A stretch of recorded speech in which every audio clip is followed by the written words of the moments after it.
आशीष भारद्वाज एक समाजसेवी और समाज के लिए हर समय सजग रहने वाले युवा इंसान, जिससे मैं बात करूंगा मुख्यमंत्री आगमन पे।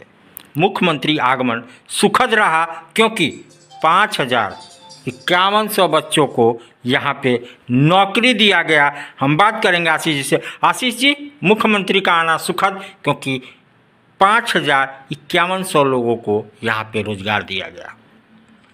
भैया, आप किसको सुखद कहते हैं मुझे तो पता नहीं। माननीय मुख्यमंत्री जी आए थे।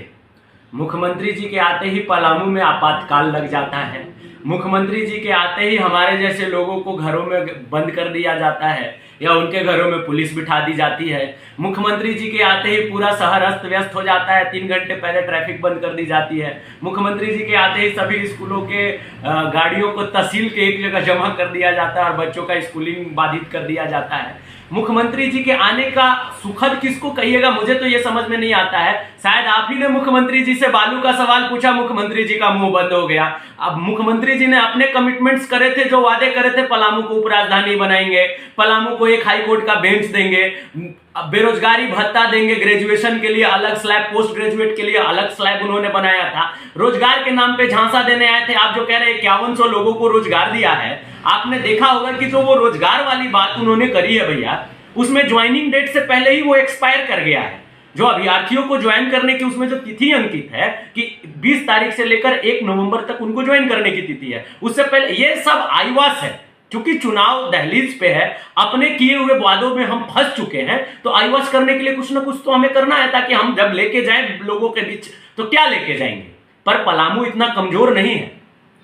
हम सभी ने लिख लिख के, हमारे पलामू प्रमंडल से पेयजल एवं स्वच्छता मंत्री उनके सबऑर्डिनेट हैं, माननीय मुख्यमंत्री जी के मिथिलेश ठाकुर जी हमारे यहाँ के मंत्री हैं।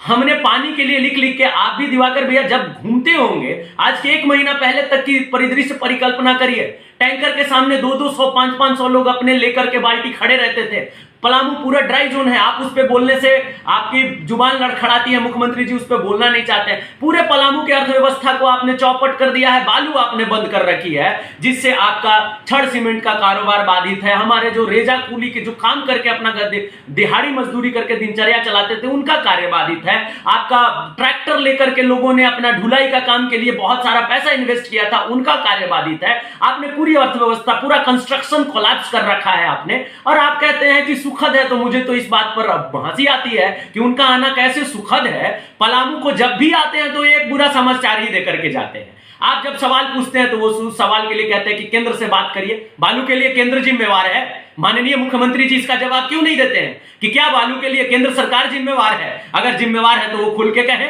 जो 12 बजे रात में गढ़वा में बालू ढुलाई हो रही है, 12 बजे रात में जो पलामू में बालू ढुलाई हो रही है, और बालू का पैसा ऊपर से लेकर नीचे तक सारा कार के आला कमान को जा रहा है, क्या उसके लिए केंद्र जिम्मेवार है? ये क्या बोलते हैं यहाँ आके? पानी के लिए भैया हम चिल्ला चिल्ला के हम परेशान हैं। हमने कहां नहीं चिट्ठी लिखा, नगर आयुक्त को लिखा, उपायुक्त को लिखा, माननीय मंत्री जी को लिखा। अब एक मुख्यमंत्री जी बाकी हैं, तो मुख्यमंत्री जी के आते ही हम लोगों को नजरबंद कर दिया जाता है, तो हम मिलेंगे उनसे कैसे? हम तो अब उन तक भी पहुंचेंगे पानी की समस्या को लेकर कि ड्राई जोन है। आप अभी भाषण दिए जो पुलिस लाइन में, उन्होंने पलामू को प्रमंडलीय मुख्यालय कह के बड़ा महिमा मंडन किया है। उन्होंने कहा कि सरकार का मुख्य काम है पानी देना, तो उस मुख्य काम में आप पानी दीजिए ना श्रीमान। पानी तो आपको देना होगा ना। अभी 1 महीने बाद फिर हाहाकार मच जाएगा शहर में, प्रमंडलीय मुख्यालय है ये। क्या मैसेज आप देना चाह रहे हैं? आपकी सरकारी उदासीनता है, आपके पास कोयल है, औरंगा नदी है, आप बांध दीजिए। इनके भी पार्टी के लोग, इनके सहयोगी दलों के लोग, सहयोगी दलों के युवा मोर्चा के लड़के बार बार लिख रहे हैं, बार बार चिल्ला रहे हैं। हमारे ही जैसे वो भी है, क्योंकि वो पलामू से, उनको पलामू का दर्द मालूम है। मुख्यमंत्री जी आते हैं, वो पलामू को अभी तक समझते नहीं है, वो सौतेला व्यवहार करते हैं। नियोजन नीति पर आप देखे होंगे भैया, हम लोगों ने बवाल काटा था, हम लोगों ने पूरी आंदोलन करी थी, एक चरणबद्ध आंदोलन करा था। नियोजन नीति पे आईवास कर दिया। 32 का खतियान लाए नहीं, बाबू जमाने झुनझुना पीटने लगे। 32 पारी कहां है 32 का खतियान? अरे कुछ तो लागू करिए कि झारखंडी को आने जाए, कि पलामू झारखंड में है कि नहीं है, कम से कम ये तो क्लियर कर दीजिए। ये सब सवाल थी जो मिलके पूछना था। लेकिन आप, वो आते हैं तो सुखद नहीं, आपदा लेकर आते हैं पलामू के लिए। ये मैं आपसे कहूंगा भैया, आपके इस सवाल का जवाब में। भैया आप जो कह रहे हैं कि 5,51 लोगों को उन्होंने रोजगार दिया है, आप ये देखिए कि एक तरफ वो आईवास करते हैं, रोजगार का पर्ची बांटते हैं, उसकी कोई रिलायबिलिटी नहीं है उस रोजगार की भी। मैं आपको ये सुनिश्चित कर दे रहा हूं कि आप 2 महीने बाद उनको देखने जाएंगे तो शायद वो भी आपको बेरोजगार ही मिलेंगे। लेकिन वो देते हैं नहीं देते हैं वो एक सेकंड मैटर है। आप जो स्वरोजगार कर रहे थे लोग, जिन्होंने बालू से जिनकी दिहाड़ी चल रही थी, जो रेत से जिनका कंस्ट्रक्शन का काम, टाइल्स, मार्बल वगैरह तमाम चीजें चल रही थी, दुकानें चल रही थी, छड़ सीमेंट का काम, आपने तो उनका रोजगार छीन लिया। एक तरफ देने की बात करते हैं और एक तरफ रोकने की। हाथ पीट पीट के मुख्यमंत्री जी भाषण दे रहे थे कि पलामू में पलायन, कोरोना में पता चला कि इतने लोगों का पलायन हुआ है पलामू से। आपने पलायन रोकने के लिए क्या किया?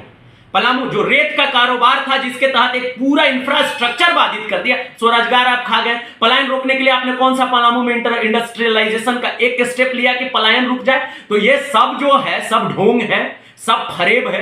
मुख्यमंत्री जी अपने ही बुने हुए जाल में लगातार फंसते जा रहे हैं। और 2024 का लोकसभा का चुनाव आ गया है, आप जाएंगे लोकसभा के लिए मतदान मांगने, लोग आपको आईना दिखाएंगे, उसके बाद फिर आपकी परीक्षा है, आप जाइए।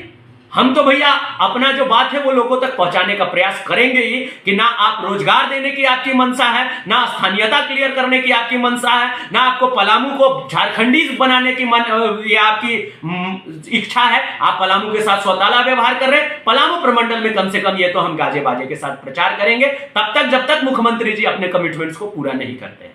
तो आशीष भारद्वाज एक समाजसेवी जिनका दर्द पूरी तरह छलक पड़ा। मैं कहा कि पलामू में मुख्यमंत्री का आना सुखद, तो जो इनकी भड़ास थी, जो इनका दर्द था, वो छलक पड़ा। और इन्होंने क्या क्या कहा वो आपने सुना। इस पे मैं टिप्पणी बिल्कुल नहीं करूँगा, क्योंकि पलामू में पानी और बेरोजगारी, पलायन चरम सीमा पे है और लोग उससे त्रस्त हैं। तो उसको सुखद नहीं, क्या कहेंगे आपकी भाषा में आप ही जानिए, जैसा कि आशीष जी ने पूरी तरह इसको निपुण कर दिया।